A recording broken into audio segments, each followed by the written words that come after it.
Hello everyone. आज की इस वीडियो में हम लोग देखने वाले हैं उत्तर वैदिक काल समाज की जानकारी के बारे में। हम लोग पिछले वीडियो में देखे थे प्राचीन भारत के इतिहास, और प्राचीन भारत के इतिहास के जानने का मुख्य स्रोत धार्मिक ग्रंथ, ऐतिहासिक ग्रंथ, पुरातात्विक स्रोत और विदेशी यात्रियों का विवरण से। तो हम लोग अभी देख रहे हैं कि धार्मिक ग्रंथ, और धार्मिक ग्रंथ में हम लोग वेद के बारे में देख चुके थे। वेद के बारे में हम लोग देख चुके थे, और हम लोग वैदिक सभ्यता के बारे में देखे हैं। अब हम लोग देखेंगे उत्तर वैदिक सभ्यता। और उत्तर वैदिक सभ्यता की जानकारी हमें संहिता, ब्राह्मण ग्रंथ, आरण्य और उपनिषद के बारे में से मिलता है। तो इन सभी के बारे में हम लोग देखते हैं। संहिता, और प्रत्येक संहिता के लिए अलग अलग ब्राह्मण ग्रंथ है। प्रत्येक संहिता के लिए क्या है, अलग अलग ब्राह्मण ग्रंथ है। और ब्राह्मण ग्रंथ की बात की जाए तो एक गंध रचना है, और गंध रचना का मुख्य कारण है कि इसे कहानियों के जरिए बताया जा सके। ऋग्वेद, यजुर्वेद, सामवेद और अथर्ववेद की जानकारी दे दिया जा सके। वहीं ऋग्वेद का ब्राह्मण ग्रंथ ऐत्रेय और कौशिकी है, वहीं यजुर्वेद की तैत्तिरीय और शतपथ, और सामवेद का पंचविंश और जैमिनी है, और अथर्ववेद का गोपथ। इसके पुरोहित, अगर ऋग्वेद के पुरोहित की बात की जाए तो होत्री, यजुर्वेद के पुरोहित को अदर्व्यो, और सामवेद के पुरोहित को उद्गात, और अथर्ववेद के पुरोहित को ब्रह्मा बोला गया।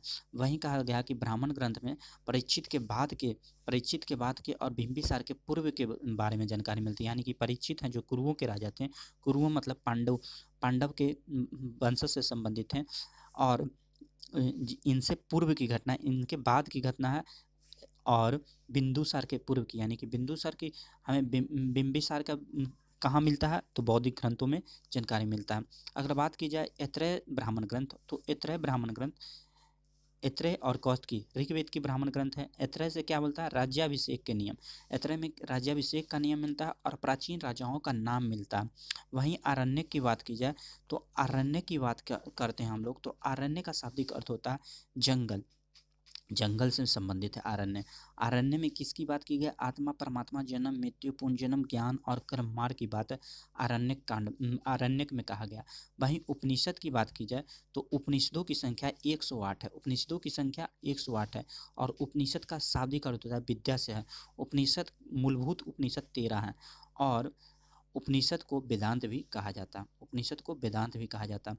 अगर बात करें हम लोग शतपथ ब्राह्मण ग्रंथ की, तो शतपथ ब्राह्मण ग्रंथ में एक इम्पोर्टेंट चीज़ हो जाता है कि यहाँ स्त्रियों को पुरुष की अर्धांगिनी शतपथ ब्राह्मण ग्रंथ में बोला गया। शतपथ, और वहीं शतपथ ब्राह्मण ग्रंथ में कुछ राजाओं का भी उल्लेख किया गया है, जैसे गंधार, शल्य, केकय, कुरु, पंचाल, कौशल, विदेह आदि राजाओं का भी उल्लेख किया गया। अगर बात की जाए मैत्री संहिता की, तो मैत्री संहिता में क्या है, जो स्त्री की सर्वाधिक गिरी हुई स्थिति का वर्णन किया गया है। और वहीं मैत्रीय संहिता में जुआ और शराब की भांति स्त्रियों को पुरुष का मुख्य दोष माना गया है। यानी कि जुआ और शराब की भांति यहाँ पुरुष का दोष है जो स्त्रियां बताई गई है मैत्रिणी संहिता में। और बात की जाए शतपथ ब्राह्मण ग्रंथ की, तो शतपथ ब्राह्मण ग्रंथ में हम लोग जानते हैं कि पुरुष की अर्धांगिनी कहा गया स्त्रियों की। वहीं ज्वालोपनिषद में हम लोग देखते हैं 4 आश्रमों का उल्लेख मिलता है। ज्वालोपनिषद में हमें क्या मिलता है, 4 आश्रमों का उल्लेख मिलता है। और ये 4 आश्रम है हमें ब्रह्मचर्य, गृहस्थ, वामप्रस्थ और संन्यास। ब्रह्मचार्य, गृहस्थ, वामप्रस्थ और संन्यास। ब्रह्मचार्य में हमें 25 वर्ष, और गृहस्थ जीवन इंसान जीता है 25 से 50 वर्ष, वानप्रस्थ जीवन जीता है 50 से 75, और संन्यास जीवन जीता है 75 से अंत तक।